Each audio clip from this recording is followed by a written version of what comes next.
There may be instances where you want to run tests where you modify or change a network request that fires on your site, so you can monitor staging environments or tags dependent on other tags firing.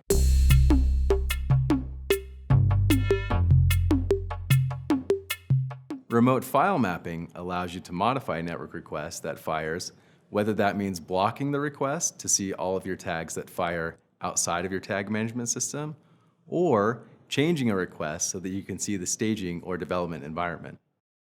Here's how you set it up.